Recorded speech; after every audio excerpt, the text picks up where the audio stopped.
मैं इस वक्त जहां पर हूं वो पूर्णिया सिविल कोर्ट है और ये बार एसोसिएशन में यहाँ पर वकील बैठे हुए हैं। आज भी इस देश में जब किसी आदमी को कोई भी परेशानी होती है तो एक शब्द का उपयोग करता है, एक सेंटेंस बोलता है, I will see you in a court. और उस कोर्ट के अंदर जो दोनों पक्षों के लिए मुकदमा लड़ते हैं वो इस देश का एडवोकेट, वकील, अधिवक्ता। आइए हम कुछ अधिवक्ता संघ में बैठे हुए लोगों से बात करेंगे और समझने का प्रयास करेंगे पूर्णिया में चुनावी सरगर्मी के अलावे मुख्य मुद्दे क्या हैं। नमस्कार सर, क्या नाम हो सर आपका? मेरा नाम कन्हैया सिंह हुआ। सर, इस बार पूर्णिया में अधिवक्ताओं के लिए मुख्य मुद्दे क्या होंगे? देखिए, अधिवक्ता भी नागरिक हैं और नागरिक की हैसियत से यहाँ जो मुख्य मुद्दा है, एक तो जो सड़क, बिजली, जो आम मूलभूत जो सुविधाएं हैं वो हैं, उसमें कुछ काम हुआ है, ऐसा नहीं है कि काम नहीं हुआ है। सड़कें तो निश्चित रूप से अच्छी हुई हैं, साफ सफाई में और काम करने की जरूरत है। और एक बहुत जबरदस्त मुद्दा यहाँ के जो सिविल सोसाइटीज के द्वारा उठाया जा रहा है विगत एक आध साल से, हमको लगता है बल्कि 2-3 साल से कह सकते हैं, वो हवाई अड्डा के निर्माण का है, हवाई सेवा शुरू करने की है। तो हवाई सेवा के लिए चुनापुर में जो एयरफोर्स का हवाई अड्डा है उसी के बगल में जमीन दी गई है। जमीन पहले तो जमीन के को एक्वायर करने में लिटिगेशन आया, उसका समाधान हो गया। फिर जो निकास होगा, जो रोड है, उस रोड में जैसे कि जानकारी है उल्टे तरफ से दे दी गई विमानपत्तनम को, तो उसमें ऑब्जेक्शन हो गया। तो फिर उसको लेकर के कहा जाता है काफी पक्ष प्रतिपक्ष की बातें हो रही हैं उसमें, और लंबे समय से जो हवाई सेवा शुरू करने की बात है, ये बड़ा जो ज्वलंत मुद्दा है यहाँ। उसके बाद में जो हम लोग एडवोकेट हैं, तो एडवोकेट के लिए एक मुद्दा बहुत पहले से चला आ रहा है, वो है हाई कोर्ट के बेंच की स्थापना की। जब बिहार और झारखंड अलग हो गया तो झारखंड में रांची में एक बेंच हुआ करता था पटना हाई कोर्ट का। तो चूंकि ये जिला बहुत पुराना है, ये 250 साल से ज्यादा पुराना है पूर्णिया जिला, और यहाँ ये मांग काफी दिनों से है कि हाई कोर्ट की बेंच की स्थापना हो। तो ये जो सीमांचल का इलाका है और काफी दूर दूर तक लोगों को सुविधा होगी न्याय मिलने में, तो हम वकीलों के लिए तो ये सबसे बड़ा ज्वलंत मुद्दा है ये। तो हम लोग चाहेंगे कि जो भी, और इसका रास्ता पार्लियामेंट से होकर बनता है। पूर्णिया का इंटेलेक्चुअल समाज एज अ प्रधानमंत्री मोदी को कैसे देखता है? कितने प्रतिशत आप लोग उनको रैंकिंग देंगे अगर उनके कार्यों को देखा जाए?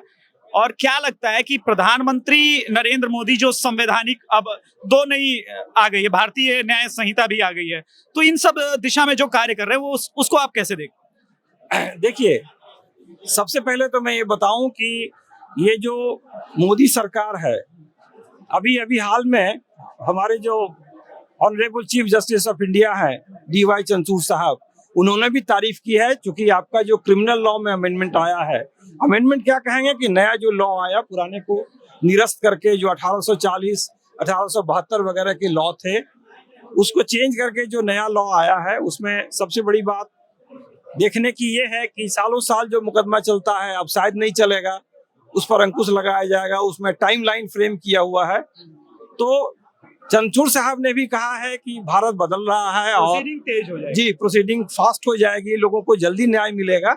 तो ये बहुत अच्छा कदम है मोदी सरकार का। और इंटेलेक्चुअल होने के नाते जो विदेशों में जो मोदी की धमक है और भारत की जो धमक है, तो उसको जान करके बड़ा अच्छा लगता है। हालांकि महंगाई है, तो महंगाई तो विकास के साथ जुड़ा हुआ है। लोग महंगाई के लिए हाय तौबा मचाते हैं, लेकिन आप विकास करेंगे तो महंगाई होगी। बहुत बहुत धन्यवाद जी। अच्छा, एक आखिरी प्रश्न। यहाँ पर 3 पार्टियों की राजनीति हो रही है। RJD, निर्दलीय लड़ रहे हैं पप्पू यादव और संतोष कुशवाहा। चूंकि वर्तमान सांसद है, उनके बारे में मैं अधिक प्रश्न पूछ लेता हूँ। क्या यहाँ के लिए कुछ उन्होंने किया है? देखिए, जहां तक शहर की बात है, सबसे पहले आप ये जानिए कि संतोष कुशवाहा जदयू से आते हैं और जदयू के साथ बीजेपी का गठबंधन टूट गया था, तो लंबे समय तक अलग रहा। तो ऐसा नहीं है कि संतोष कुशवाहा ने कुछ किया नहीं है, संतोष कुशवाहा जी ने किया है। खास करके जो ग्रामीण इलाके हैं उसमें सड़क वगैरह का निर्माण कराया है, बिल्कुल कनेक्टिविटी पर काम किया है उन्होंने।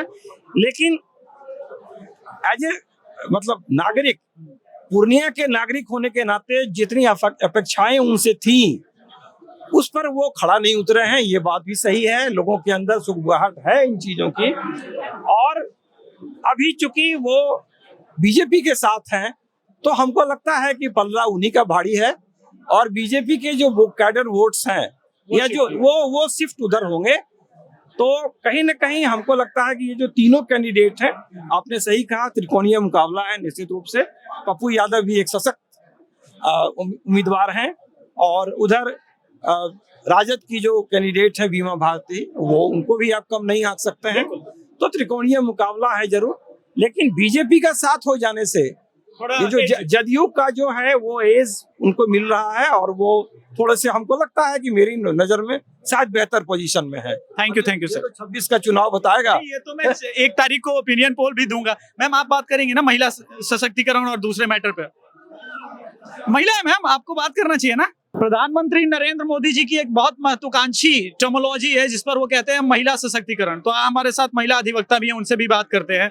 मैम क्या नाम हुआ आपका? मैम किरण कुमारी। मैम प्रधानमंत्री जी की महिला सशक्तिकरण की जो योजनाएं हैं या जिसपे वो बात करते हैं, आप देखती हैं कि वो उसको ग्राउंड पर वो तब्दील कर पा रहे हैं? बिल्कुल बिल्कुल।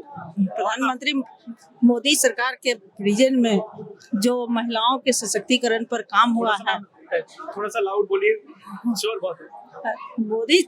प्रधानमंत्री मोदी सरकार के विजन में जो महिला सशक्तिकरण के ऊपर काम हुआ है, चाहे वो ग्राउंड लेवल पे हो, ऊपरी लेवल पे हो, वो बहुत ही अच्छा। तो नीतीश कुमार ने जो शराबबंदी की है उसका भी इम्पैक्ट नजर आता है महिलाओं में? बिल्कुल, महिलाओं के लिए तो बहुत ही इम्पैक्ट नजर आता है, इसलिए कि डोमेस्टिक वायलेंस के, मैं आपसे स्पेसिफिक एक केस पूछना चाहता हूँ, क्या डोमेस्टिक वायलेंस के केसेस कम हो रहे हैं? बिल्कुल कम हो रहे हैं, इसलिए कि जब शराबबंदी जब से हुआ है, उस पर कंट्रोल हुआ है, तो उसमें महिला, खास करके महिलाओं के लिए ये एक बहुत ही अच्छी उपलब्धि है कि वो इस कम से कम प्रताड़ित होती है। ये बहुत बड़ी बात है जो मैं कंफर्म करना चाह रहा था, क्योंकि आप लोगों के पास ही डोमेस्टिक वायलेंस हो, कोई भी केसेस तो आना तो आप ही के पास है, मुकदमा तो आप ही को लड़ना है। बहुत बहुत धन्यवाद। और लोगों से हम बात करेंगे। हमारे साथ एक और अधिवक्ता हैं। सर क्या नाम हुआ आपका? नीरज कुमार। नीरज सर, ये बताइए कि आपके लिए चुनावी मुद्दे इस बार लोकसभा में क्या क्या संभावित हैं? फर्स्ट ऑफ ऑल डेवलपमेंट तो सबसे प्राइम फैक्टर होता है, और जहाँ तक यंगस्टर हैं तो यंगस्टर की जो अपेक्षा होती है तो वो है कि एक ऑलराउंड डेवलपमेंट हो, एम्प्लॉयमेंट हो, और जो अपने एरिया का जो एक जो नेसेसिटी है, जो नेसेसिटी डेवलपमेंट होना चाहिए, उसकी फुलफिलमेंट होना चाहिए। कितना नंबर देते हैं डेवलपमेंट पे करंट गवर्नमेंट को वर्सेस कांग्रेस? नहीं, वर्सेस कांग्रेस तो डेवलपमेंट पे तो रेटिंग यदि आउट ऑफ 10 पूछा जाए तो मैं जरूर 9 जरूर दूंगा, क्योंकि आपके पास ऑप्शन में तो 2 ही पार्टियां हैं टेक्निकली, एक महागठबंधन, एक एनडीए। आउट ऑफ 8 मतलब आउट ऑफ 10 में 8-9 मैं कह सकता हूँ, लेकिन अभी भी ऑलराउंड डेवलपमेंट नहीं हुई है। अच्छा, यहाँ पर पूर्णिया में आप लोग किस प्रकार के सांसद चाहते हैं? नाम नहीं पूछ रहा हूँ किसको आप लोग वोट करेंगे, मैं ये चाहता हूँ कि वो क्या करे आप लोगों के लिए। हम लोगों के लिए क्या मतलब है, एक जो सिटीजन की जो एक नेसेसिटी होती है उसको फुलफिल करें, जो डेवलपमेंट होता है उसको फुलफिल करें, और एम्प्लॉयमेंट अनएम्प्लॉयमेंट ये दोनों बात तो संतोष कुशवाहा, पप्पू यादव और बीमा भारती में से आपको कौन लगता है कि बेटर कर पाएगा? लिटरेसी के हिसाब से, इंटेलेक्ट के हिसाब से? इंटेलेक्ट के हिसाब से तो कुछ नहीं कहा जा सकता है, और जहाँ तक की है कि अभी जो करंट पोजीशन है वो तो आप ग्राउंड लेवल पे जब आप सर्वे करेंगे तो आपको खुद पता लग जाएगा, और चुनाव से पहले कुछ भी कहना उचित नहीं है। लेकिन जो अपने शहर के लिए सही काम करे तो वो ज्यादा अच्छा रहे। चलिए घुमा फिरा के पूछते हैं, मोदी फैक्टर चलेगा कि नहीं चलेगा? नहीं, मोदी देश के लिए तो मोदी फैक्टर सही है, मोदी जी तो देश के लिए सही है, बस ग्राउंड लेवल पे जो वो देखना पड़ेगा। जो यहाँ पे एमपी कैंडिडेट है वो अपने आप को कितना खरा उतार पाते हैं उनके ऊपर डिपेंड करता है। और बस चुनाव के लिए नहीं, चुनाव के बाद उनका क्या रोल होता है, उस चीज को वो कितना इम्प्लीमेंटेशन करेंगे, उस फैक्टर को सोचते हुए लोग वोट करते हैं। तो वही चीज यहाँ नहीं हो पाता है कि लोग वोटिंग तो कर देते हैं, लेकिन वोट के समय में तो सारे वादे आते हैं पूरे, लेकिन बाद में वो पूरा हो पाता है कि नहीं, ग्राउंड लेवल सफल हो। तो उस चीज को कौन कैंडिडेट, एमपी कैंडिडेट कितना फुलफिल कर पाएंगे उस पर डिपेंड करती है। चलिए, बहुत बहुत धन्यवाद नीरज सर।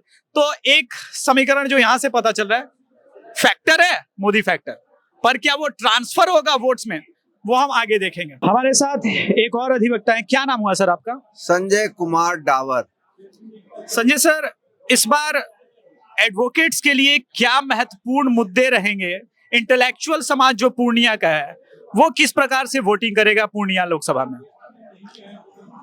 पूर्णिया में अभी तक जितने भी सांसद हुए हैं जी, जो भी चुने जाते हैं, उनकी ओर से हमारे पूर्णिया में खासकर लाइब्रेरी में कुछ न कुछ भवन के रूप में उनका कंट्रीब्यूशन होता रहा है।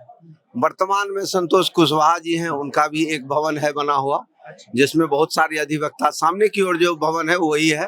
अच्छा, वो सामने वाला। जी, बोर्ड लगा हुआ है उस पर, ठीक। उन्हीं के द्वारा है, जिसमें अभी भी 100-200 वकील साहब बैठे हुए हैं। पहले भी जो सांसद हुए उन्होंने भी अपना अपना कंट्रीब्यूशन किया, अधिवक्ता का डेवलपमेंट हो, उसका रहन सहन हो और कैसे उसका विकास हो। इसके अलावा अधिवक्ताओं के किसी भी अन्य समस्या को तो कभी सुना नहीं गया या उस पर कोई जोर नहीं दिया गया। खास में पूर्णिया के लिए सभी अधिवक्ताओं का एक खास मांग है कि यहाँ उच्च न्यायालय की खंडपीठ हो, जो एक बार पूर्व में काम कर चुकी है, बीच में रुक गया। एक सर्किट कोर्ट हो, महीने में, सप्ताह में एक ही दिन हो, 2 ही दिन हो, तो यहाँ से 300 किलोमीटर वैसे क्लाइंट को, वैसे गरीब लोगों को जो पटना जाने में असमर्थ हैं, वहाँ जाकर अपनी बात हाईकोर्ट में नहीं रख सकते हैं। ये खास मांग है।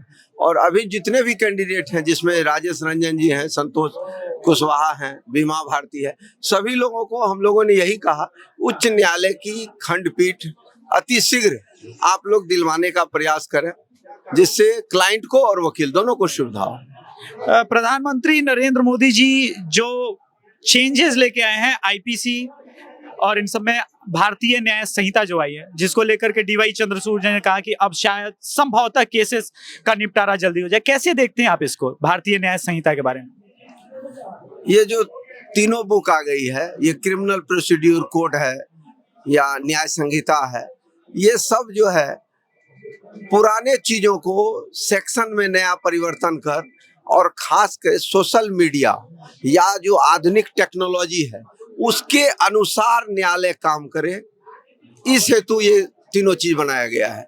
जिसमें व्हाट्सएप से लोग को मैसेज जाएगा, व्हाट्सएप पर ही समन हो जाएगा, एसआर अटैच्ड हो जाएगा, व्हाट्सएप पर ही गवाही हो जाएगी, वीडियो पर ही संभव होगा। इन सब चीजों के लिए तकनीकी व्यवस्था मूलभूत रूप से जो इंफ्रास्ट्रक्चर है हम लोगों का, वो डेवलप करना होगा। उस तरह का डेवलपमेंट अभी निचली अदालतों में नहीं हो पाया है, जिस पर यदि सारा कार्य होता है तो ये नई तीनों जो पुस्तकें हैं, कानून है, ये जरूर सराहनीय है और सबों के हित के लिए। अच्छा, बहुत बहुत धन्यवाद सर।